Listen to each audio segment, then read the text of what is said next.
दिल्ली में वक्फ कानून के खिलाफ तालकटोरा स्टेडियम में मुस्लिम पर्सनल लॉ बोर्ड का सम्मेलन चल रहा है। इस सम्मेलन में जमीयत उलेमा हिंद के अध्यक्ष मौलाना अरशद मदनी का बयान पढ़ा गया है। वो तबीयत खराबी की वजह से यहां पर नहीं पहुंच पाए। बयान में कहा गया है कि वक्फ कानून धार्मिक मामलों में हस्तक्षेप है और शरीयत में हस्तक्षेप बर्दाश्त नहीं किया जाएगा। ये हमारे अस्तित्व की लड़ाई है। उन्होंने एकता पर जोर देते हुए कहा कि अगर मिलकर लड़े तो हमें कोई नजरअंदाज नहीं कर सकता।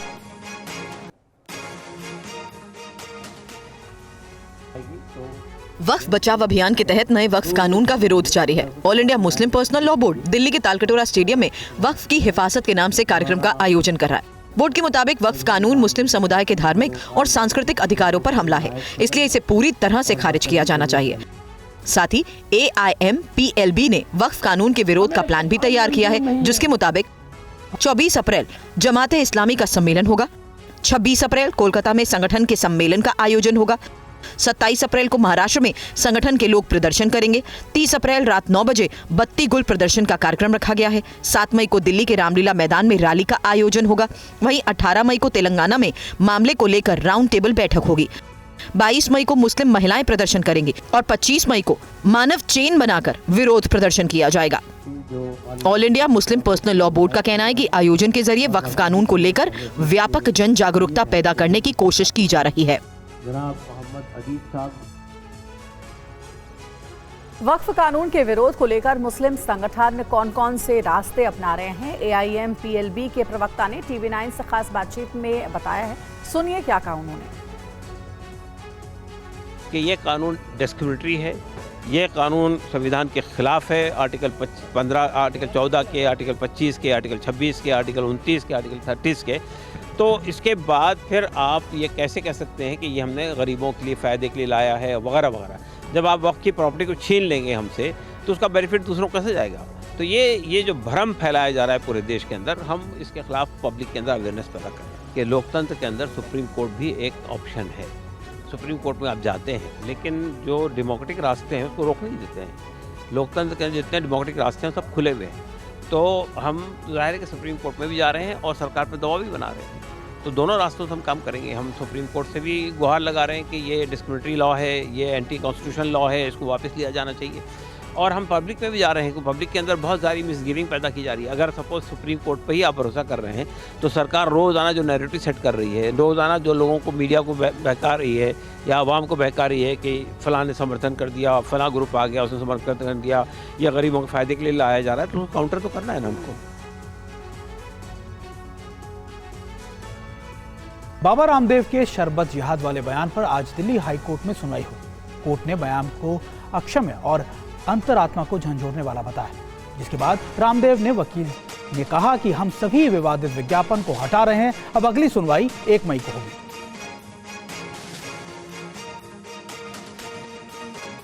और देखिए, आज हम आपको बता रहे हैं कि दिल्ली हाई कोर्ट में इस मामले को लेकर उनके बयान के बाद सुनवाई हुई और खास तौर पर उसके बाद कोर्ट ने ये टिप्पणी दी है। कोर्ट ने कहा है कि ये बयान खास तौर पर जिसमें रामदेव ने इसको विवादित बयान दिया था, उसके बाद कोर्ट में अगली सुनवाई 1 मई को होगी। और अब बात मुर्शिदाबाद हिंसा की तफ्तीश की। नए खुलासे लगातार हो रहे हैं, तो इस मामले में STF का एक्शन भी जारी है। देखिए लेटेस्ट रिपोर्ट। मुर्शिदाबाद हिंसा की तफ्तीश में अब नए राज खुल रहे हैं, तो दंगाइयों के खिलाफ पश्चिम बंगाल STF की कार्रवाई भी जारी है। वहीं मुर्शिदाबाद हिंसा में खुलासा हुआ है कि बंगाल पुलिस की STF ने 8 हमलावरों को हिरासत में लिया है। इन आरोपियों को मुर्शिदाबाद हिंसा में शामिल होने का दावा किया गया है। हिरासत में लिए गए दंगाइयों में जियाउल हक के 2 बेटे भी शामिल हैं। ये दोनों आरोपी बंद बहाल इलाके में छिपे थे। जियाउल हक हिंसा के दौरान हुई पिता पुत्र की हत्या का मुख्य आरोपी है। सभी आरोपी मजदूर बनकर छिपे हुए थे। अब सभी आरोपियों के मोबाइल रिकॉर्ड की जाँच की जाएगी। इसके अलावा मुर्शिदाबाद हिंसा से जुड़ा एक और खुलासा हुआ है। STF को सूचना मिली कि जियाउल हक के 2 बेटे झांसुगुड़ा जिले के बंदाबहाल इलाके में छिपे हुए हैं। दोनों आरोपियों की जानकारी मोबाइल लोकेशन से मिली। इसके बाद पुलिस ने रेड डालकर आरोपियों पर शिकंजा कस दिया। इस दौरान आरोपियों ने पुलिस पर कई राउंड फायरिंग भी की। STF और SIT अन्य आरोपियों की तलाश में जुटी है। वहीं SIT की टीम ने हिंसा में शामिल 35 आतंकवादियों की पहचान की है। इनमें से ज्यादातर जिहादी बांग्लादेश बॉर्डर पार करके देश में घुसे थे। और केंद्रीय मंत्री किरेन रिजिजू इस वक्त क्या कह रहे हैं, सुनते हैं। संजय राउत ये आरोप लगा रहे हैं कि बंगाल हिंसा के पीछे बीजेपी का हाथ है, इसीलिए जो ममता की बहुमत से चुनी हुई सरकार है उसको हटाकर राष्ट्रपति शासन बीजेपी लाना चाहती है। अरे देखिए, आप जो कह रहे हैं संजय रावत जी, वो तो हमारे एमपी है, राज्यसभा में है। मैं तो पहले देखता था, मैं तो इतने सालों से पार्लियामेंट मेंबर हूँ। वो लोग का पहले भाषा क्या था, आज तो मुस्लिम लीग और ये संजय रावत उद्धव जी का जो ग्रुप है, ये एक साथ बैठ करके बात करते हैं। वो क्या इल्जाम लगाएंगे बीजेपी को? इसका वजन नहीं है, उनके बातों में वजन नहीं, इसलिए मैं रिप्लाई नहीं करूंगा।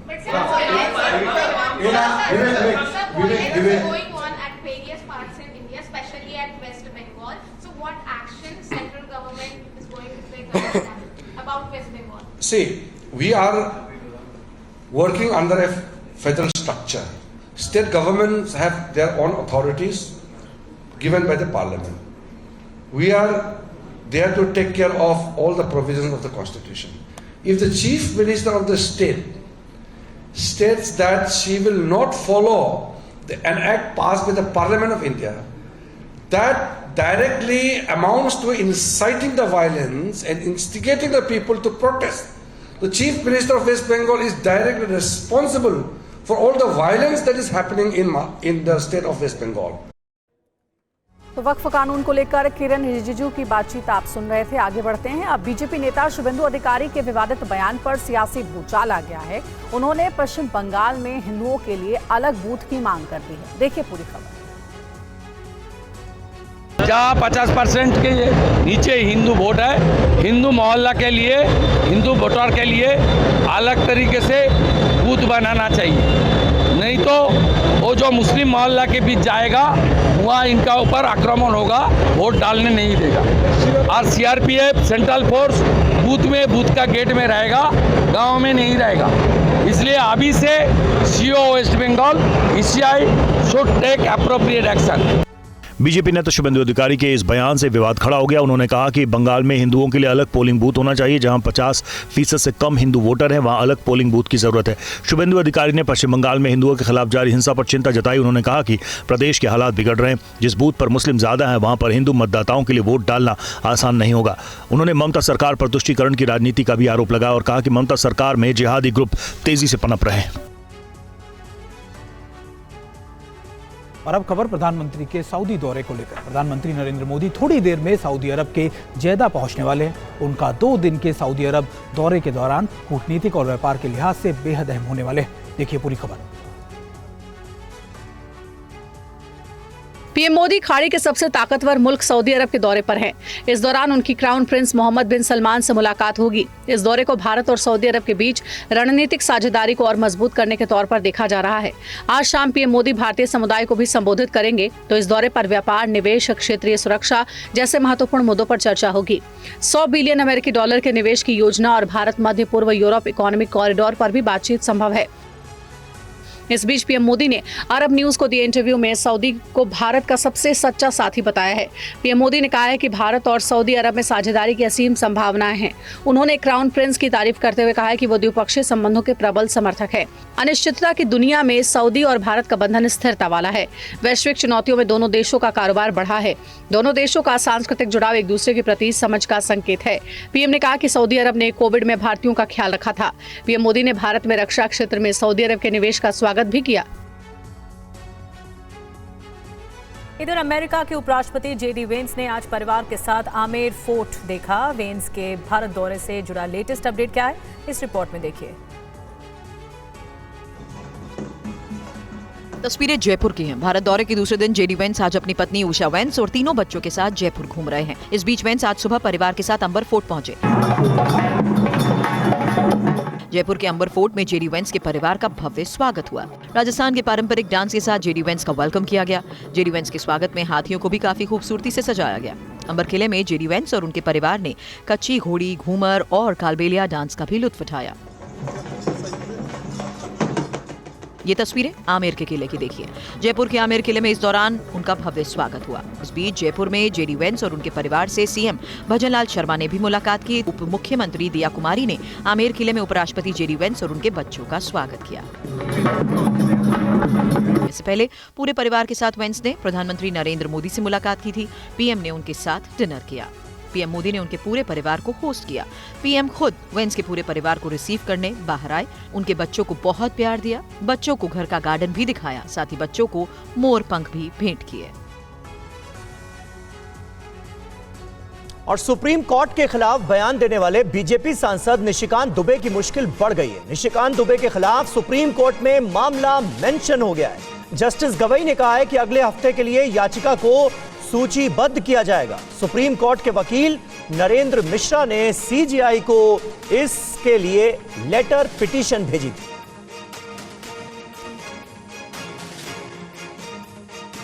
मैंने जस्टिस गवई के सामने इस मामले को मेंशन किया और उसके साथ में मैंने यह बोला कि लॉर्डशिप जिस प्रकार से हेट स्पीचेस दी जा रही हैं हमारे सुप्रीम कोर्ट ऑफ इंडिया के खिलाफ में, चीफ जस्टिस के खिलाफ में, और इंटायर जो एडवोकेट हम सब लोग आते हैं, सब लोग जो सुप्रीम कोर्ट के बार के मेंबर हैं, सब लोग उसमें कहीं ना कहीं आइडेंटिटी होते हैं। उन्होंने यह स्पीच देकर के बोला था कि इस भारत देश में जितने भी डोमेस्टिक और गृह युद्ध हो रहे हैं उसके लिए chief justice of India responsible है। उसके साथ में उन्होंने यह भी स्पष्ट किया कि भारत देश के जो वर्तमान चीफ जस्टिस हैं यानी संजीव खन्ना जी का नाम लिया। उसके साथ में सोशल मीडिया में इतनी सारी बाढ़ आ गई कि अलग अलग प्रकार के लोगों ने अलग अलग प्रकार से सुप्रीम कोर्ट के नाम देने में चूक नहीं की कहीं पर। लेकिन नरेंद्र जी, कई वकीलों ने इस मामले में सीधे तौर पर अटॉर्नी जनरल से सहमति मांगी है अवमानना की कार्रवाई शुरू करने में।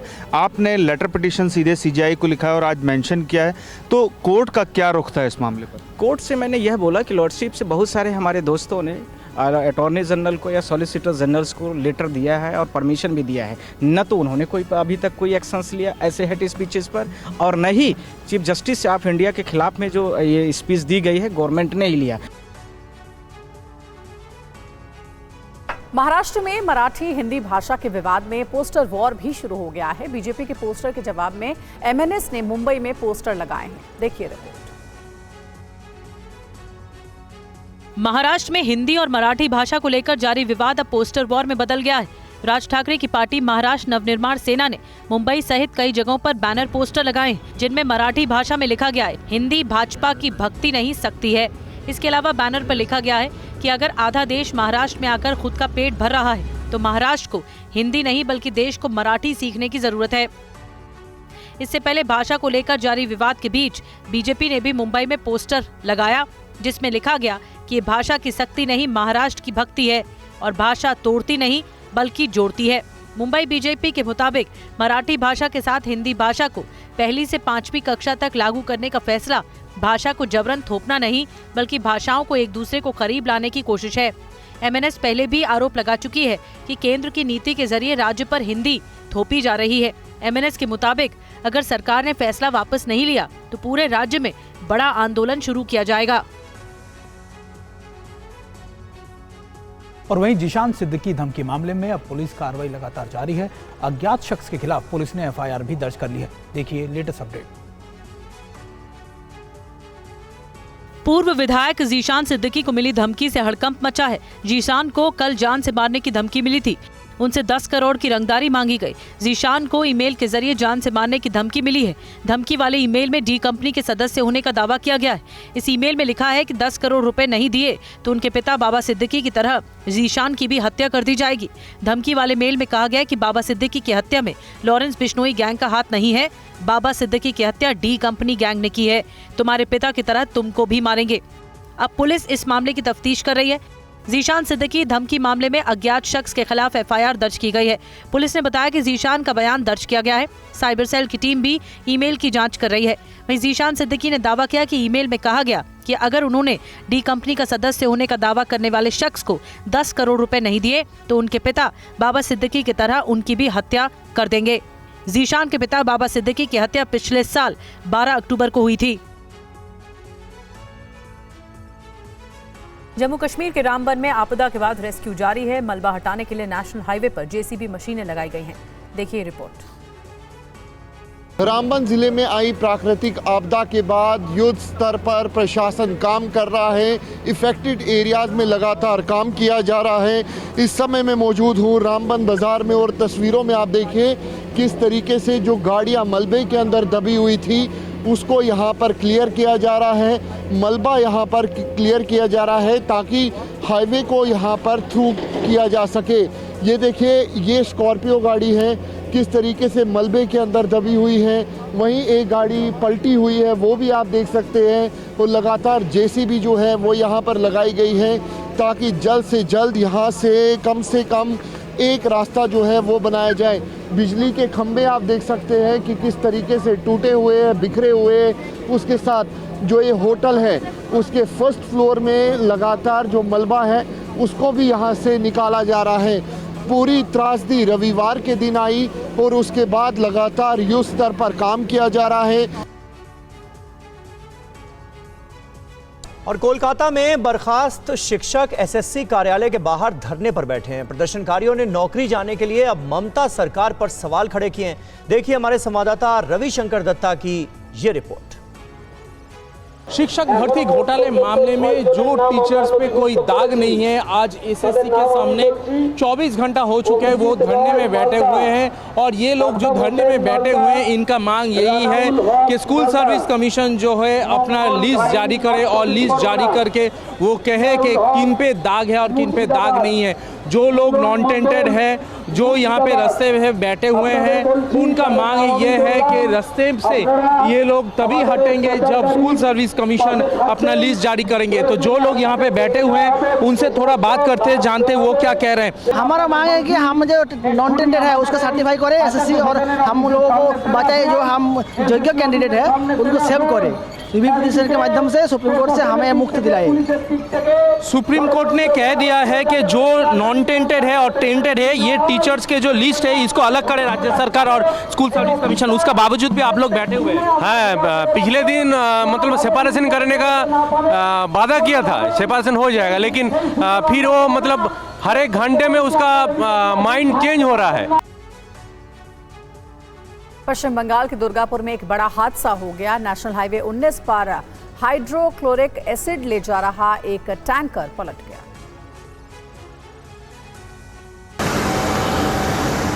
पश्चिम बंगाल के दुर्गापुर में बड़ा हादसा देखने को मिला। नेशनल हाईवे 19 पर मुचिपारा फ्लाईओवर के पास हाइड्रोक्लोरिक एसिड ले जा रहा एक टैंकर पलट गया, जिससे अफरा तफरी मच गई और गैस का धुआं निकलने लगा। धुएं का गुबार देख लोगों के बीच अफरा तफरी मच गई। इसके बाद फायर ब्रिगेड की टीम मौके पर पहुंची और उन्होंने धुएं पर काबू पा लिया। दुर्घटना के कारण आसनसोल और बर्दवान जाने वाली दोनों लेन पर यातायात बाधित हो गया। टैंकर बिहार से कोलकाता जा रहा था। गनीमत रही कि टैंकर की चपेट में कोई वाहन नहीं आया, नहीं तो फिर हादसा बड़ा हो सकता था।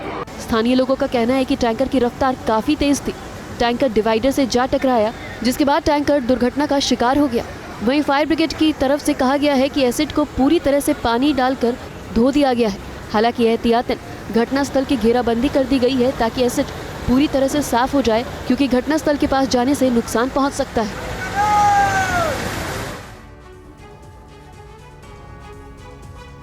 और अब खबर उत्तर प्रदेश से। उत्तर प्रदेश के प्रयागराज में हाईवे पर एक महिला ने जमकर हंगामा किया।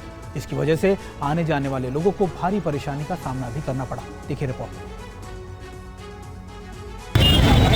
एक तरफ महिला का हंगामा, दूसरी तरफ इस शादीशुदा महिला का दर्द। महिला का आरोप है कि उसका पति उसके साथ मारपीट करता है। महिला के चेहरे पर चोट के निशान भी साफ देखे जा सकते हैं। पति ने जब बेरहमी की सारी हदें पार कर दी तो महिला का धैर्य जवाब दे गया। महिला सड़क पर आ गई। हालांकि ये कहा जा सकता है कि इस तरह सड़क पर हंगामा करने से क्या उसे इंसाफ मिल जाएगा? नहीं, सड़क पर हंगामा करने से इंसाफ तो नहीं मिल सकता, लेकिन महिला के सामने कोई चारा नहीं था। तस्वीरों में देखा जा सकता है कि महिला बेसुध होकर कभी सड़क पर तो कभी किसी गाड़ी बोनट पर बैठ जाती है। अपना दर्द भी लोगों को बता रही है। लोग महिला को समझाने की भी कोशिश करते नजर आ रहे हैं।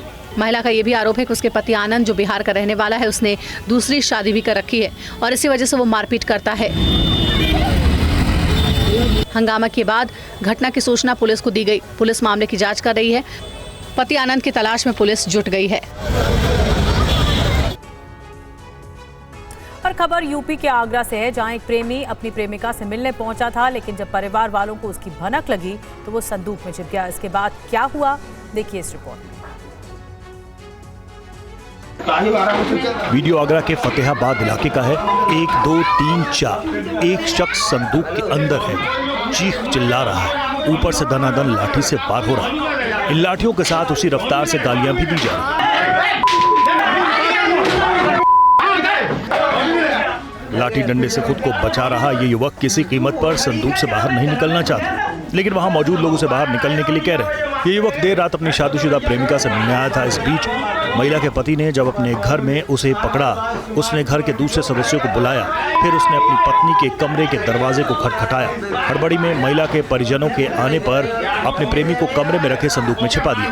पुलिस पूछताछ में युवक ने बताया कि वो बाहा तहसील का रहने वाला है और महिला से उसका पिछले 1 साल से प्रेम प्रसंग चल रहा है। वो पहले भी अक्सर महिला से उसके पति की गैरहाजिरी में मिलने आता था। मामले में पुलिस का कहना है कि ग्रामीणों ने एक युवक को पुलिस के हवाले किया है। तहरीर मिलने के बाद मुकदमा दर्ज कर कार्रवाई की जाएगी। बाहर निकाल ले जाए। और ग्रेटर नोएडा में मारपीट का एक वीडियो सामने आया है। क्या है ये पूरा मामला, देखिए इस रिपोर्ट में। दिल्ली एनसीआर की सोसाइटी में इस तरह का विवाद काफी आम हो गया है। बिना स्टिकर गाड़ी की एंट्री पर बहस होती है और इस तरह की तस्वीरें सामने आती हैं।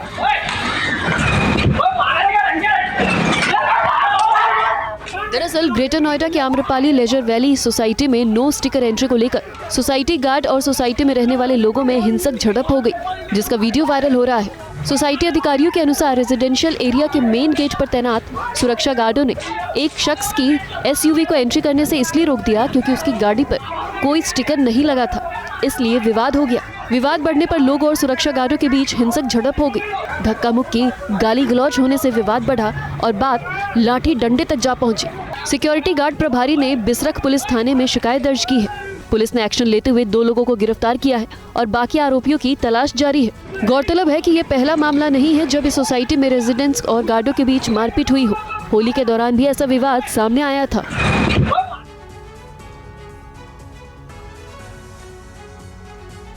मध्य प्रदेश के मुरैना में फर्जी टेंडर की शिकायत को लेकर जमकर मारपीट हुई। मारपीट का आरोप वार्ड नंबर 31 के पार्षद दिनेश तोमर के भाई पर लगा है। तस्वीरों में देखा जा सकता है कि कैसे जमकर लाठी डंडे चल रहे हैं, तोड़फोड़ की जा रही है। आधे घंटे तक मुरैना के एमएस रोड पर बवाल होता रहा। इस दौरान आसपास के लोगों ने झगड़े का वीडियो बनाया, जो अब सोशल मीडिया पर तेजी से वायरल हो रहा है। घटना की सूचना मिलने के बाद पुलिस की टीम मौके पर पहुंची और मामला शांत कराया। अब पुलिस मामले की जांच कर रही है। बताया जा रहा है कि ऋषभ नाम के युवक ने वार्ड नंबर 31 के पार्षद दिनेश तोमर के भाई राकेश तोमर पर 45 लाख रुपए का भुगतान फर्जी तरीके से कराने की शिकायत की थी। इस शिकायत को लेकर बौखलाए पार्षद के भाई ने ऋषभ के साथ मारपीट की।